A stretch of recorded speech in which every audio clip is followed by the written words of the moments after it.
আলহামদুলিল্লাহ সামনে একবারে সামনে সবাইকে সভাপতি উস্তাদুল আসাতিজা আমার প্রফেসর উস্তাদ উনি অনেক গুরুত্বপূর্ণ আলোচনা করতেছিলেন।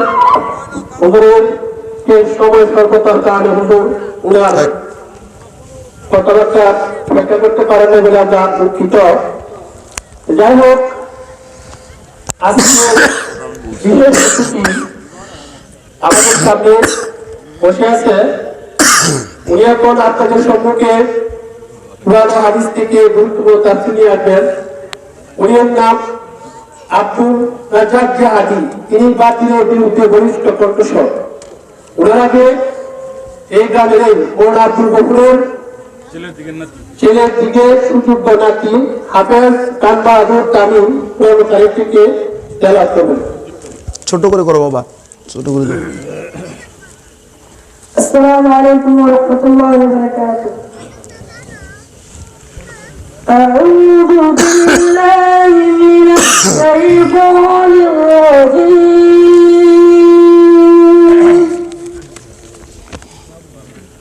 বিসমিল্লাহির রাহমানির রাহিম।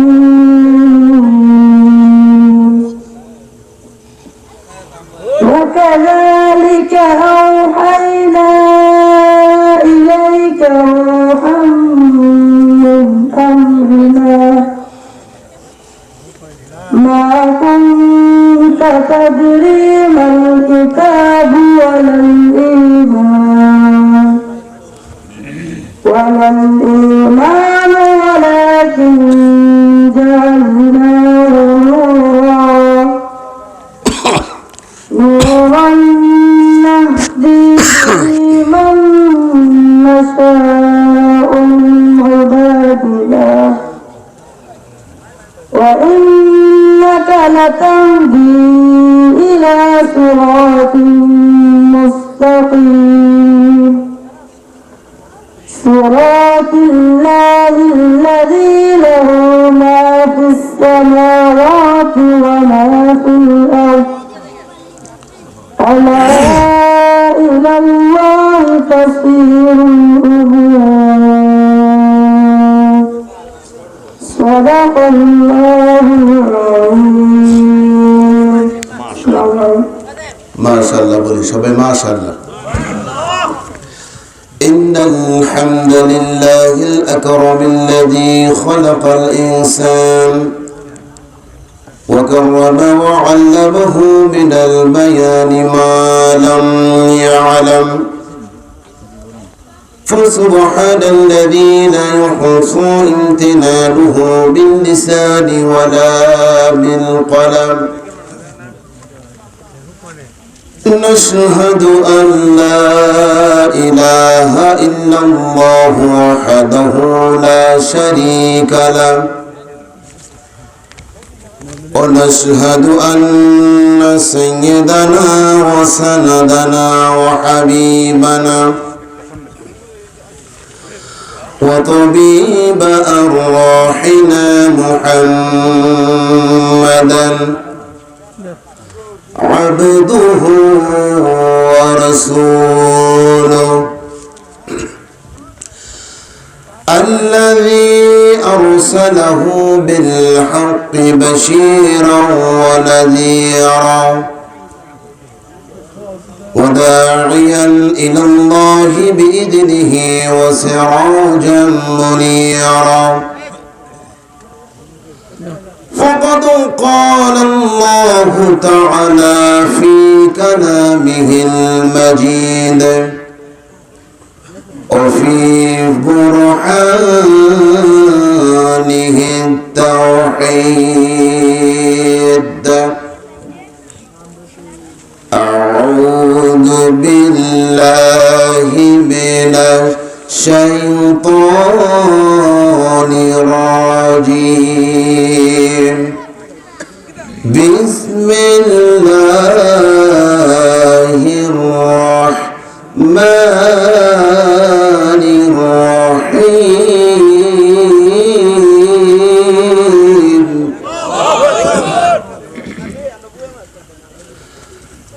فاذكروني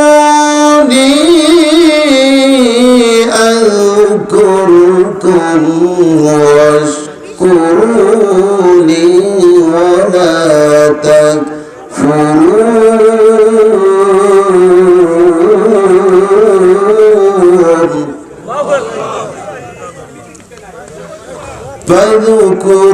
فاذكروني أذكركم واشكروا لي ولا تكفرون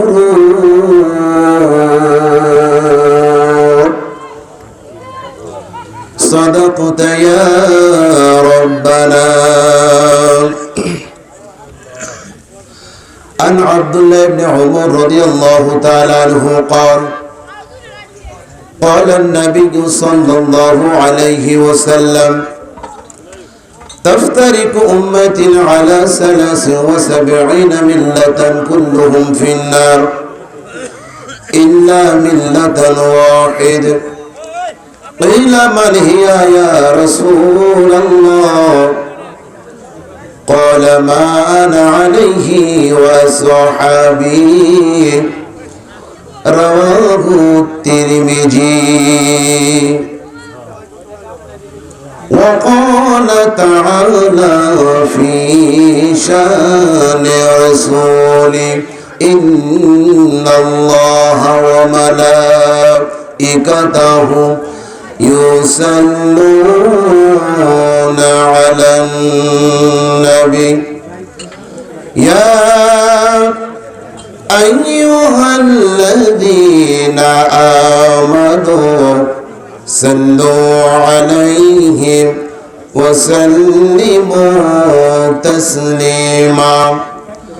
اللهم صل على محمد وعلى آل محمد كما صليت على إبراهيم وعلى آل إبراهيم إنك حميد مجيد.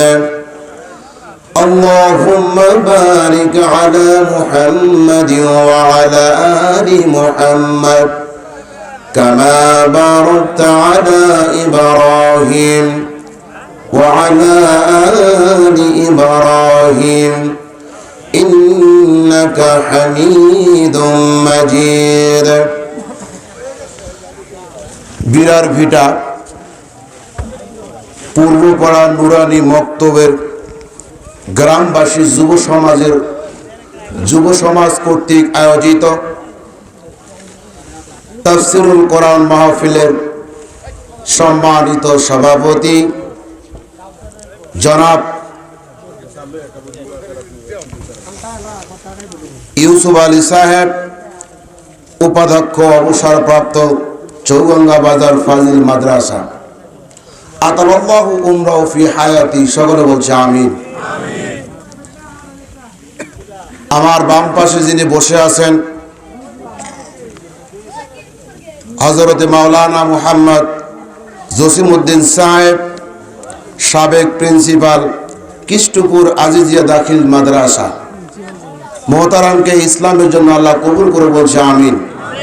ভূমিকা বেশি দূর নেওয়া যাবে না, কারো নাম এখন বলার আর সময় নেই। আপনারা কি একমত?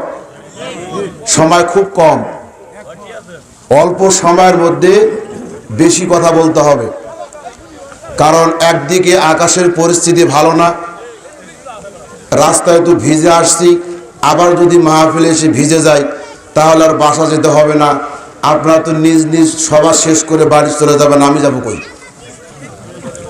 সমস্যা সব দিকেই। যাই হোক, আপনারা আমাকে অত্যন্ত পছন্দ করেন, মহব্বত করেন, ভালোবাসেন, আজকে আমি বুঝতে পেরেছি। আমি অত্যন্ত খুশি এবং আল্লাহর কাছে শুকরিয়া জ্ঞাপন করছি। গতকাল রাতের বেলা ময়মনসিংহ নান্দাইলে ছিলাম, এখনো আমি ঘুমাইতে পারিনি। তো হঠাৎ করে লোকমান ভাই ফোন দিয়ে আমাকে বলছে আপনাকে আসতে হবে। আর আমার আবার ইঞ্জিন এত লুজ, স্টার্ট দিতে হয় না। তো তেল ঢালার সঙ্গে সঙ্গে কেন স্টার্ট এমনিতে হয়ে যায়। আর বিশেষ করে এই কমলপুর এলাকাটা কেন যেন মানুষগুলোর মায়া আমার খুব পছন্দ। আলহামদুলিল্লাহ বলবেন না? ছোট বড় সবাই সাথে। আপনাদের এলাকার একটা কৃতি সন্তান আনিস মেসেঞ্জারে ফেসবুকে সবসময় আমার সাথে যোগাযোগ হচ্ছে। তো চিন্তা করে দেখলাম সবাই যখন আমাকে চাচ্ছে, আমার সাথে সম্পর্ক ভালোই চলছে, তাহলে ফোন যখন চলে আসছে স্টার্ট না দিয়ে উপায় নাই। বলে আলহামদুলিল্লাহ। আমি যদিও এখনো রাত ঘুমাইতে পারিনি, সকালবেলা ঘুমাতে চেয়েছিলাম, পারিনি। আল্লাহ তাআলা আমার শরীরটা অত্যন্ত ভালো রেখেছে, সুস্থ আছি। আপনারা সবাই সুস্থ আছেন তো? কে কেউ অসুস্থ হাত তোলেন তো? কেউ অসুস্থ নাই। তো এই আলহামদুলিল্লাহ তো আসতে কে প্রশংসা আদায় করব কার? সব জায়গায় সবখানে প্রশংসা হবে কার? খাবার সময় কার? রাস্তা হাঁটার সময় কার? মরণের সময় কার? বউ পিটানোর সময় কার? হেই কি কইতেছেন আপনারা? বউ পিটার সময় আল্লাহর প্রশংসা করতে হবে না? করা যাবে না। এই বউ পিটান কারা কারা হাত তোলেন তো? এই অভ্যাসটা মুসলমানদের মধ্যে বেশি। বিজ্ঞ মুহতারাম অত্যন্ত মূল্যবান কথাগুলো বলেছে, যদিও আমার সময় উনি লস করে ফেলেছে। অত্যন্ত আমি সময় লস হলেও অনেক কিছু শিখতে পেরেছি। মনে হয় যেন ওনার কথাগুলো এক একটা বুলেটের মতো। বয়স কিন্তু এখন ওরকম নাই। উনি যদিও ইয়ং হতে চাচ্ছে কিন্তু লাভ নাই। কিন্তু আল্লাহ তাআলা ওনার কণ্ঠের মধ্যে বলিষ্ঠ কণ্ঠ রেখে দিয়েছে। আলহামদুলিল্লাহ, খুব সুন্দর সুন্দর কথা বলেছে। কিসের ঢাকা থেকে অমুক জায়গা থেকে তমুক জায়গা থেকে বক্তা এনে ওয়াজ করাবেন? এলাকার কত কত বড় বড় বিজ্ঞ বিজ্ঞ আলেম আছে। এলাকা যে এত আলেম আমি না আসলে জানতে পারতাম না। আমরা এখন ভূমিকা শেষ করে দেই। আমি আপনাদের সামনে সূরা বাকারার এমন একটা আয়াত তেলাওয়াত করেছি, যেটা আপনাদের এলাকার মসজিদের খতিব সাহেবেরা খুতবা শেষ করার আগে এই আয়াতটা তেলাওয়াত করে বা পাঠ করে। অনেকেই জানে, কিন্তু ওই যে একদিন আপনাদের গত বছর বলেছিলাম, আপনাকে আমার চিনতে পেরেছেন সবাই? তা তো চিনবেনি। এই কালা আপনাদের এলাকার নাই। এত এইরকম কালা মানুষ আপনাদের এলাকায় কমে আছে, কিন্তু আমি অনেক কালা। হাজারো সাদা গরুর মধ্যে একটা যদি কালো গরু থাকে চিনতে খুব সহজ, সে আমি একজন। যাই হোক, এই আয়াতটা সমস্ত আলেম ওলামারা মসজিদের মধ্যে খুব সুন্দর করে খুতবা শেষ করার পূর্বে ফাযকুরুনি আযকুরুকুম ওয়াশকুরুলি ওয়ালা তাকফুরুন আয়াতটা পাঠ করে। এই আয়াতটা পাঠ করে ঠিক এই যে শোনেন, আপনারা যারা বসে আছেন আমার দিক তাকান, এদিকে তাকান। কোন মানুষ যদি মাহফিলে এসে রাস্তাঘাটে ঘোরাফেরা করে, বুঝতে হবে ওনাদের ওয়াজ ভালো লাগে না। যদি লাগতো এখানে দাঁড়াই থাকতো না, ওদেরকে ডাকতে হতো না। কারণ মুসলমান আমরা, ওরা কি? ওরাও তো মুসলমান। ডাকছেন কেন আপনারা? আল্লাহ কাকে দিয়ে ভালো কাজ করাবে মন আল্লাহ আলাম, আল্লাহ ভালো জানেন। আপনারা যারা আছেন চুপ করে বসে থাকেন। ভালো লাগলে বসবে, ভালো না লাগলে বাড়ি যাবে। এটা আল্লাহই ভালো জানেন, আমরা কিছু করতে পারবো না। কোরআনের কথা সবাইকে মজা লাগে না। যদি লাগতো, আবু জেহেল একই কোরআন শুনেছিল, এই আবু জেহেলের হেদায়েত পায় নাই। অথচ একই কোরআন আবু বকর সিদ্দিক রাদিয়াল্লাহু তাআলা আনহুর সামনে তেলাওয়াত করলেন বিশ্বনবী। সঙ্গে সঙ্গে তার ঈমান যাদাতুহুম ঈমানা, তার ঈমানটা আরো বৃদ্ধি পেয়ে গেল। খবরদার ইশারা করবেন না, ডাকাডাকি করবেন না। এত কথা বলার পরে যদি কারো হুঁশ না হয়, তাহলে বুঝতে হবে ওর মরলেও হুঁশ হবে না। কথা বলেন না কেন আপনারা? ফাযকুরুনি আযকুরুকুম কথাটা বলছেই কেমন যেন পরিচিত আয়াত আপনাদের মধ্যে। সমস্ত আলেম ওলামারা এই আয়াতটা খুতবার শেষের দিকে তেলাওয়াত করে। সবাই যখন উপর দিক চায় থাকি, ইমাম সাহেব ভাই যারা রাস্তায় দাঁড়িয়ে আছেন, দয়া করে অনুরোধ করছি ভাই, যদি বসা কষ্ট হয় কথা বলেন না ভাই।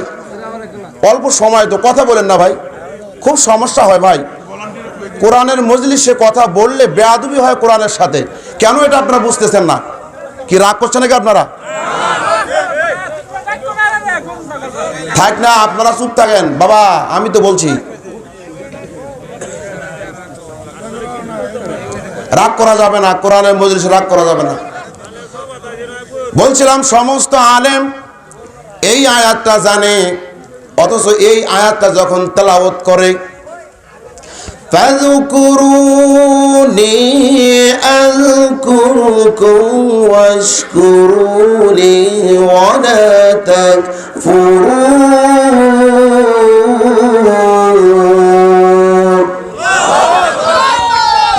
তেলাওয়াত শুনতে ভালো লাগে। হুজুর যখন তেলাওয়াত করে, পাঠ যখন করে কোরআনের আয়াত খুব মজা লাগে। কিন্তু যখন এই একই আয়াত হুজুর ব্যাখ্যা করে মানুষকে বোঝাতে যায়, তখন ওই মানুষগুলার কানে আবার সুইয়ের মতো ঘুঁতা মারে। কথা বলেন না তো, মনে হয় বুঝেন না আপনারা। হুজুর আপনার তেলাওয়াত সেই মজা, কণ্ঠ আল্লাহ দিয়েছে মাশাআল্লাহ, এত মজা লাগছে হুজুর। ওই পরের শুক্রবার যখন আবার আয়াতের তেলাওয়াতের শেষে ব্যাখ্যা করা শুরু করেছে, হুজুর কি কইলেন ঠিক আছে আপনি, তখন আর হুজুরের দোষ।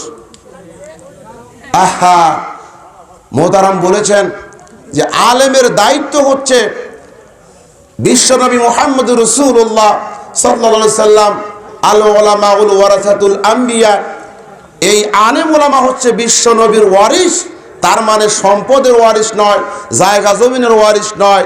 দিরহামা বলা হয়েছে হাদিস শরীফে, অথচ স্বর্ণ অলংকারের কোনো কিছুর অধিকার নয়। তারা শুধু বিশ্বনবী মুহাম্মদ রাসূলুল্লাহ সাল্লাল্লাহু আলাইহি সাল্লামের দেয়া দ্বীন এবং ইকামা প্রচার করবে, হক কথাগুলো বলবে, সত্য কথাগুলো করবে, যাতে সমাজ থেকে শুরু করে একবার রাষ্ট্র পর্যন্ত, আমাদের সমাজ পরিবার থেকে শুরু করে, ব্যক্তি থেকে শুরু করে রাষ্ট্র পর্যন্ত, অর্থনীতি, সমাজনীতি, শ্রমনীতি, ব্যক্তিনীতি, সমস্ত নিয়ম নীতি চলবে একমাত্র শুধুমাত্র কেবলমাত্র আল্লাহর দেওয়া কোরআন দিয়ে, বিশ্বনবীর সুন্নত, এটাই হচ্ছে সুন্নত। এই কথাগুলো বাদ দিয়ে যে আলেম কোরআন ব্যতীত বক্তব্য দেবে, কোরআন ছাড়াই বক্তব্য দেবে, আল্লাহর কসম এই আলেমের বক্তব্য শোনা জায়েজ নাই। আল্লাহ রাব্বুল আলামিন বলেন, দুনিয়ার মধ্যে যাদেরকে যেই জায়গায় দায়িত্ব দেওয়া হয়, দায়িত্ব অনুযায়ী যদি দায়িত্ব পালন না করা হয়, ওই আলেম যদি ওইখান থেকে মন গড়া কথাগুলো বলে, চাকরি চলে যাবে, খানা কোথায় মিলবে এই চিন্তা করে, হঠাৎ করে একদিন দেখা গেল সভাপতি ডেকে বলছে, হুজুর আপনার চাকরি নাই। বলো কেন ভাই? আপনি বারবার শুধু আপনি আমাকে ইন্ডিকেট করে কথা বলেন, এটা তো আপনার ঠিক হয় নাই। এমনিভাবে 1 বছরে 4টা মসজিদের চাকরি আমার গেল। বাস্তব কথাগুলো আমি বলছি, লোকমান ভাই জানে। 2 তলা মসজিদ, 3 সেট থেকে 2 তলা মসজিদ বানিয়ে দিয়েছি আল্লাহর তরফ থেকে, কালেকশন করে করে কত কষ্ট করে মসজিদ বানিয়ে দিয়েছি। যখন মসজিদ কমপ্লিট হয়ে গেল, একই কোরআনের কথা বলছিলাম শুরু থেকে, লাস্ট পর্যায়ে যখন সভাপতি যে নিজে ঢোল বাজায় আর মাজারে গিয়া নাচানাচি করে, কথা কিন্তু আল্লাহর কসম আমি জানতাম না। হঠাৎ করে একদিন এই ফাযকুরুনি আযকুরুকুম, এর অর্থই হচ্ছে তুমি আমার আল্লাহকে স্মরণ করো, তুমি যদি আমি আল্লাহর জিকির করো, আমি আল্লাহ তোমার জিকির করব। সুবহানাল্লাহ। তার মানে জিকির মানে কি? জিকির হচ্ছে আরবি শব্দ জাল কাফ র, 3টা শব্দর সমন্বয়ে একটা শব্দ গঠিত, এটার নাম হচ্ছে জিকির। বন্ধুগণ, জিকির নিয়েই যত সমস্যা, এই জিকির থেকে মানুষগুলো ভাগাভাগি হয়ে গেছে। এক আলেম বলছে জিকির এইভাবে, আর এক আলেম বলছে জিকির এইভাবে, তাহিরি সাহেব বলছে ওইভাবে নয়, এইভাবে ড্যান্স দিতে হবে। কি কিছুদিন আগে একটা জিনিস ভাইরাল হয়েছে, আপনারা দেখেছেন কিনা জানি না। আল্লাহর ধন নবীকে রাসূলকে দিয়া আল্লাহ নাকি হয়ে গায়েব, আল্লাহ নাকি গায়েব হয়ে গেছে, গায়েব মানে আল্লাহ নাই। নাউজুবিল্লাহ বলবেন না? আবার নবীর ধন নবী নাকি খাজাকে দিয়া নবী গেছে, কই খবরে নেই, মানে ওনার কথা অনুযায়ী। আবার এই খাজা আবার করছে কি, নবীর ধন নিয়ে আজমির শরীফে বসে আছে। ওনার কাছে যারাই যাচ্ছে তারা খালি হাতে ফেরে না, অন্তত কিছু না হলে হেদায়েত পায়। নাউজুবিল্লাহ। হেদায়েত দেওয়ার একচ্ছত্র মালিক কে? জোরে বলেন কে? হেদায়েত দেওয়ার মালিক কে? নাকি খাজা? বাবা ভান্ডারি গাজা ফুইরা গেছে, এখন কি করি? আমি আর বলি গাজা কই পাবি? গাজা বাবা ভান্ডারি গাজা ফুইরা গেছে, কি খাবি এখন? গু খা। এদের গু খাওয়ানো দরকার। লজ্জা করে না একজন মুফতি সেজে, আলেম সেজে কি করে কোরআন শরীফ সামনে নিয়ে দয়াল বাবার গান গাওয়ার এমনি ঠিক দুলছে নাচা, কি আশ্চর্য ব্যাপার। আর মানুষও পাগল, লক্ষ লক্ষ মানুষ তার মাহফিলে গিয়ে উপস্থিত হয়, সেখানে শত শত আলেমও থাকে, তারাও দেখি মোটামুটি করতে থাকে। আমি কই কি রে বেটা, আমাশা রুগী নাকি? এরকম করে কে? এটা কি জিকির? আমার সামনে পিছনে অনেক আলেম আছেন, হাদিস শরীফে ৬০টা জিকির পাওয়া যায়। আফদালুল জিকির লা ইলাহা ইল্লাল্লাহ, সুবহানাল্লাহ, আলহামদুলিল্লাহ, আল্লাহু আকবার। হুজুর ভুল বলে তো? ৪টা জিকির পাওয়া যায়। কোন মানুষ যদি লা ইলাহা ইল্লাল্লাহ ওয়াহদাহু লা শারীকা লাহু, লা ইলাহা ইল্লাল্লাহ ওয়াহদাহু লা শারীকা লাহু, আল্লাহর জিকির যদি করেন, ওযু করে কোন মানুষ যদি কোরআন সকালবেলা থেকে শুরু করে যতটুক পারে কোরআন তেলাওয়াত করবে, যতক্ষণ কোরআন তেলাওয়াত করবে ততক্ষণ পর্যন্ত আল্লাহর জিকিরে মশগুল আছে। অথচ যারা এই জিকির করছেন, লাফাইয়া ফালাইয়া জিকির করছেন, জিকির প্রমাণ করছেন, আল্লাহর কসম এইরকম জিকির করতে রাসূল কোন হাদিসে বলেন নাই। এই সমস্ত লোক থেকে আপনাদের সাবধান হতে হবে। বলবেন হুজুর আপনি আজকে বলছেন এক কথা, উনি বলছে আর এক কথা, কোন দিকে যাব? আমি আপনাদের যুক্তির একটা কথাই বলি, আপনার যখন রোগ হয়, শরীরের মধ্যে যখন রোগ ধরে, তখন আপনি কোন ডাক্তার দেখাবেন তখন তো কারো জিজ্ঞাসা করেন না, ঠিক না? ঠিক। রোগ যখন শরীরে আসে তখন তো কেউ জিজ্ঞাসা করে না কোন ডাক্তারে দেখাবো, নিজে চিন্তা করে কমলবুক থেকে শুরু করে কিশোরগঞ্জ পর্যন্ত ডাক্তার খুঁজতে থাকেন। আপনি হক্কানি আলেম খুঁজতে কষ্ট হয় কেন? দোষ তো আলেমের নয়, ভাইরাল হওয়ার জন্য, ইন্টারনেটে ভাইরাল হওয়ার জন্য যা ইচ্ছা তাই চেয়ারে বসে বলছে। সাধারণ মানুষ পাবলিক গুলো হাঁ করে চাইয়া রয়েছে, আলেম যা বলছে তাই তো সঠিক। না বন্ধু না, আপনাকে আল্লাহ কলব দিয়েছে।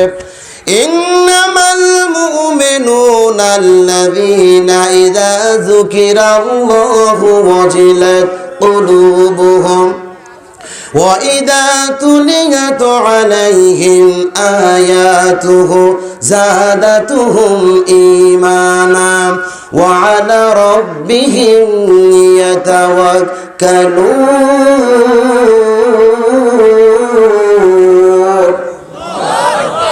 ইন্নামা নিশ্চয়ই আল্লাযীনা যাহারা মুমিনুন, যারা মুমিন দাবি করছে। আল্লাহ রসুলকে আল্লাহ বলছেন নবী হে আপনি দেখবেন যারা সমাজের মধ্যে মুমিন দাবি করে, আব্দুর রাজ্জাক জিয়াদির মাথাও বড় একটা টুপি, পায়ের গোড়ালি থেকে একটা জুব্বা, কি সুন্দর সুরাত চেহারা, এত সুন্দর দাড়ি, সাফ দাড়ি রেখেছে, সারাক্ষণ তাসবিহ তাহলিল জপে। এই আব্দুর রাজ্জাক জিয়াদি যদি সুদের টাকা দোকানে ছেড়ে দেয়, 4 আনা পয়সা মূল্য নাই তাসবিহ তাহলিল জিকির করা। আপনাদের এলাকায় নাই, আমাদের ঢাকা আবার এগুলো বেশি। আল্লাহর ওলি দেখলে মনে হচ্ছে আল্লাহর ওলি, নামাজ কালাম পড়ে সব কিছু করেও।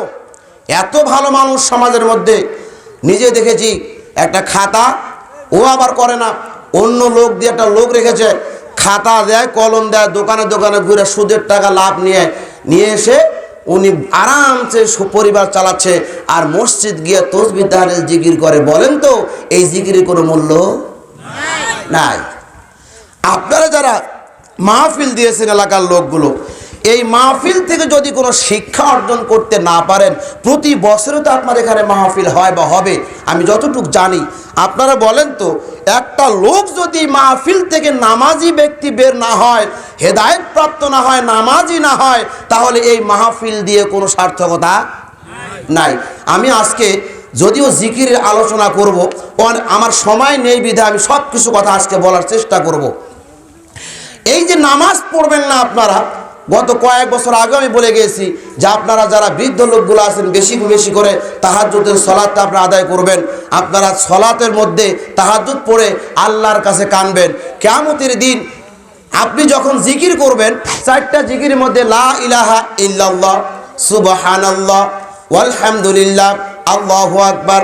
বিশ্বনবী মুহাম্মদুর রাসূলুল্লাহ সাল্লাল্লাহু আলাইহি ওয়াসাল্লাম সালাত শেষ করলেন, ফজরের সালাত শেষ করে সাহাবাদের দিকে মুখ ফিরাইয়া বসলেন আর বলতে লাগলেন, সাহাবীরা তোমরা কি জানো আজকে আমি কি কি পড়েছি? প্রথম যেদিন আল্লাহর কাছে শিখিয়ে দেওয়া, রসুলের কাছে শিখিয়ে দেওয়া হলো, সাহাবীদের সামনে বক্তব্য পেশ করে বলছেন, তোমাদের সামনে কে যেন একটা জোরে তাকবীর জিকির করেছে, না পাগলামি করা যাবে না। কোরআন তেলাওয়াত হচ্ছে মূল জিকির। কোরআন তেলাওয়াত যারা জানেন, আজকে মুক্তবের উদ্দেশ্যে একটা মাহফিল দেওয়া হয়েছে, মুক্তবে পাঠিয়ে দেন। আপনার সন্তান যদি সকালবেলা মুক্তবে যায়, মুক্তবে যাওয়ার পরে শিক্ষক যদি আলিফ থেকে শুরু করে ইয়া পর্যন্ত অক্ষরগুলো শিক্ষা দেয়, তারতিব অনুযায়ী শিক্ষা অর্জন করে, ওই সন্তান যদি আপনি মারা যাওয়ার পরে রব্বির হামহুমা কামা রব্বায়ানি সগীরা পাঠ করে, এই দোয়াটা সবচাইতে বেশি আল্লাহর কাছে প্রিয়। আমার আল্লাহ বলেন, সন্তান যদি পিতামাতার জন্য হাত তুলে আমিন আমিন বলে, ওই সন্তানের হাত কবুল করা, দোয়া কবুল করা আমি আল্লাহর জন্য ফরজ হয়ে যায়। কার কার সন্তানগুলো মুক্তবে যায় হাত তোলেন তো, লজ্জা করবেন না, হাত তোলেন। কয়েকজন লোক হাত নামান, কয়েকজন লোক, তার মানে বাকিগুলো সন্তান নাই। যাদের সন্তান না, আল্লাহর কাছে ডাইকে সন্তানটা নেন। হ্যাঁ, বুঝে নাই। আমি বলতে চাইছি যে আপনাদের সন্তানগুলো কি সকালে করে মুক্তবে পাঠান? সবাই পাঠান? মসজিদ অথবা মুক্তব যে কোনো একটা পাঠান তো নাকি? এই সন্তান যদি কোরআন শিক্ষা করে আর কোরআন তেলাওয়াত করে যদি আপনার পাশে একদিন শোনায়, এটাই হচ্ছে মূল জিকির। মূল জিকিরের নাম হচ্ছে কোরআন। এই কোরআন ছেড়ে দিয়ে যদি আপনি পাগলামি করেন, কিছু কিছু মানুষ, আমার মসজিদের এক মুসল্লি, আমি যখন মসজিদে ঢুকি, আমি খুবই ফিতনা, এরা কোনো কিছুই বোঝে না, বাপ দাদা যা করে গেছে এটাই সঠিক, কোরআন আমরা মানি না, হাদিসও মানি না। নাউজুবিল্লাহ, এমন কথা আমার সামনে বলছে যে এতদিন আমরা করে আসছি, বাপ দাদা করে গেল, আপনি এটা ভুল ধরেন, এখন কি আমরা নতুন করে করবো? যা ওরা যে মারা গেছে ওরা কি ভুল করে গেছে? আশ্চর্য কথা, আবু জেহেল তো এই কথাটাই বলেছিল যে মুহাম্মদ, এতদিন দেখলাম তুমি একটা ভালো সন্তান, তুমি তো খুব ভালো মানুষ ছিলা, বিশ্বস্ত একজন মানুষ ছিলা, যার কারণে তোমার নাম আমরা আল আমিন বলে ডাকতাম। হঠাৎ করে তোমার কি হলো? এখন আবার নতুন করে কি কথা বলতে চাও? তুমি আবার নবী সে আসছো কবে? চাচা ভুল বুঝবেন না, আল্লাহ তাআলা আমার কাছে ওহী নাজিল করেছে, সুবহানাল্লাহ। এই ওহীটা হচ্ছে কোরআন। এই কোরআনটা আমি আপনাদের সামনে তুলে ধরলাম। যদি আপনি সমাজটা পরিচালনা করতে চান, পরিবার পরিচালনা করতে চান, আপনার নিয়ম নীতি, আইন নিয়ম নীতি যদি চালাতে চান, তাহলে আমার আল্লাহ বলেছে কোরআন দিয়ে চালাও। আবু জেহেলের মাথা গরম না ঠান্ডা? গরম। আজও পৃথিবীতে কিছু মানুষ আছে হুজুরদেরকে ভালোবাসে, মিডিয়ার সামনে বক্তব্য দেয়, হুজুর ছাড়া দেশ চলবে না, হুজুর ছাড়া আমাদের কিছুই হবে না, আমরা হুজুরের পিছে আসি। সামনে সামনে কথা বলে, মিডিয়ায় কথা বলে, পাছনে পিছনে ধরে নিয়ে গিয়ে রিমান্ডে নিয়ে গিয়ে মারে। আবু জেহেল চিন্তা করলো এই কোরআন চলতে দেওয়া যাবে না, কি করে এটা বন্ধ করা যায়। এবার আবু সুফিয়ানকে পাঠানো হলো, আবু সুফিয়ান তুমি যাও, আব্দুল্লাহর পোলা পাগলামি শুরু করে দিয়েছে, যাও দেখিও কি তেলাওয়াত করছে। আবু সুফিয়ান দৌড়ে গেল, বিশ্ব নবীর ঘরের ভিতরের বিশ্ব নবী কোরআন তেলাওয়াত শুরু করে দিয়েছেন। এত সুন্দর লাগছে আবু সুফিয়ানের, এত মজা লেগেছে কোরআন তেলাওয়াতটা। ও আবু সুফিয়ান প্রকাশ করেছে, আবু জেহেল, আমার জীবনে এত সুন্দর তেলাওয়াত কখনো শুনি নাই। কেন বললো জানেন? যার উপর কোরআন নাজিল করা হয়েছে তারই আবার নিজেই তেলাওয়াত করে, অবশ্যই তেলাওয়াত মজা লাগারই কথা। কি ভাই ঠিক না? আবু সুফিয়ান চিন্তা করার কোনো কারণ নাই, চল পারলে তাড়াতাড়ি চল, তুইও শুন।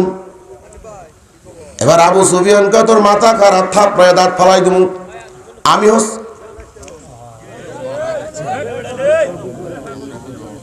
কি কোনো সমস্যা নেই ওখানে? এমনি তো কোনো সমস্যা?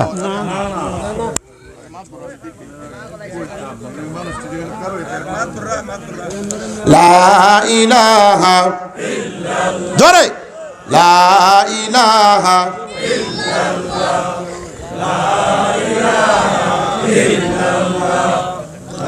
এই থামেন থামেন থামেন থামেন থামেন তো।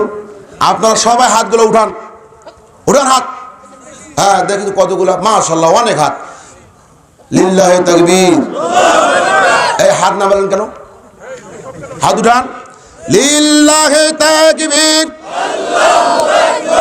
আল কোরআনের আলো, আল হাদিসের আলো, তোমার নেতা আমার নেতা। হাত নামান। আমাদের নেতার নাম কি? মুহাম্মদ সাল্লাল্লাহু। এই কথাটা টুকুস করে কইলেন, আমাদের নেতা মুহাম্মদ সাল্লাল্লাহু আলাইহি সাল্লাম। নেতা কিভাবে নেতাগি করেছে এটা তো আপনারা মানেন না। বন্ধুগণ, আবু সুফিয়ান যখন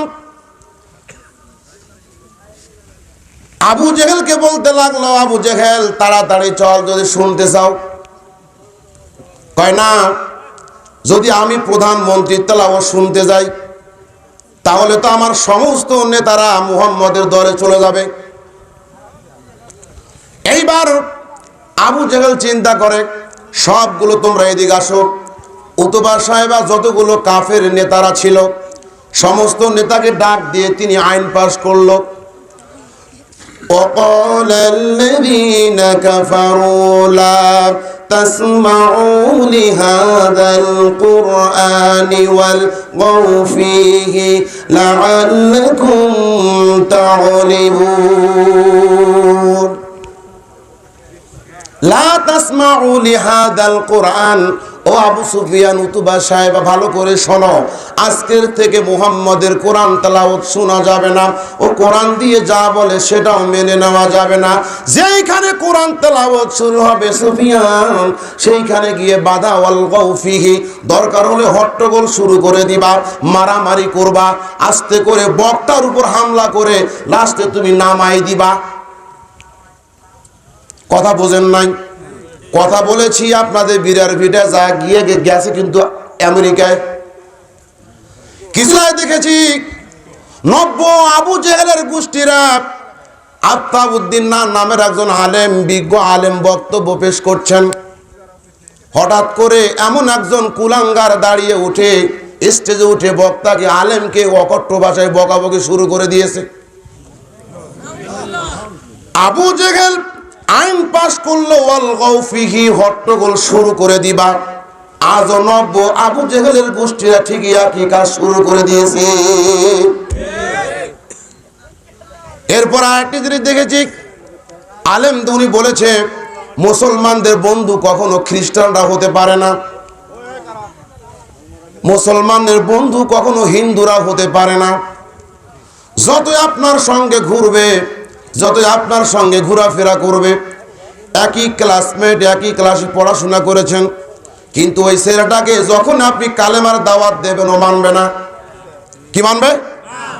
অথচ আপনার সঙ্গে চলাফেরা করছে, আপনার সঙ্গেই কথা বলছে, একই সিগারেট ধরাইয়া অর্ধেকটা আপনি খাচ্ছেন, সেও খাচ্ছে, সেও টানছে, কিন্তু যাই সব ঠিক, সব জায়গায় আপনার সঙ্গে তার বন্ধুত্ব, একটা জায়গায় সে বন্ধুত্ব করতে চায় না।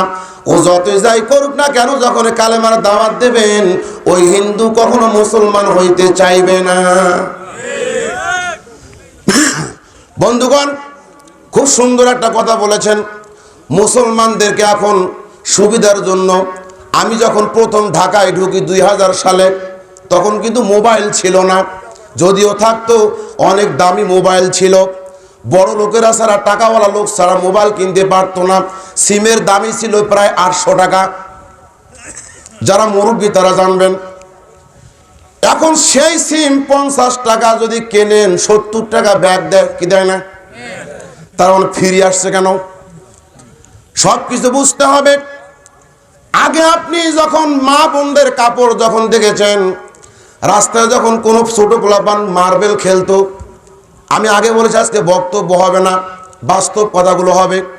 মার্বেল খেলতো ছোট পোলাপান, কোনো বৃদ্ধা মা যদি দেখে, দূরে দেখে পোলাপান খেলছে, আস্তে করে মাথা উপরে দিয়ে ঢাকনা দিয়ে পর্দা করে রাস্তা ছেড়ে জমিন দিয়ে নাই না উইটা রাস্তায় চলে যেত।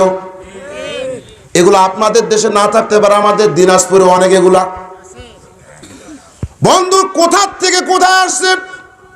চাউল ছিল, এরশাদ সরকার আমলে চাউল ছিল মাত্র 5 টাকা 6 টাকা। এই চাল আমি আব্দুর রাজ্জাক জিয়া দিয়ে কিনতেছি প্রায় 65 টাকা চিকনটা। তার মানে আমাদের সব সুবিধা বানিয়ে দিয়েছে। মুসলমান টের পাও না, কোন দিক দিয়ে নিয়ে যাচ্ছে টের পাচ্ছ না। নতুন কোট পরছো, জামা পরছো, এমন ভাবে ভাব দেখাচ্ছ তোমার কে পায়। কিন্তু যখন আমাশা হয়, পাতলা পায়খানা হয়, গাছের ওষুধ ছিঁড়া খেলে, পাতা কসকস করে চিবায় খেলে আমাশা রোগ চলে যেত। এখন 1000 টাকা নষ্ট হলেও আমাশা দূর হয় না।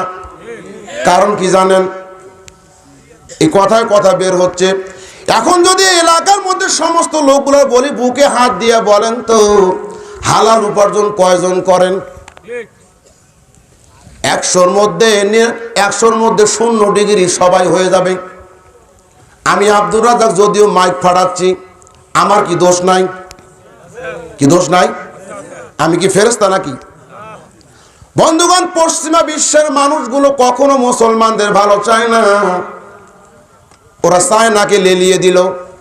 আর এই চায়নারা যখন আমেরিকায় চলে গেল, বৈজ্ঞানিককে বলছে তুমি খালি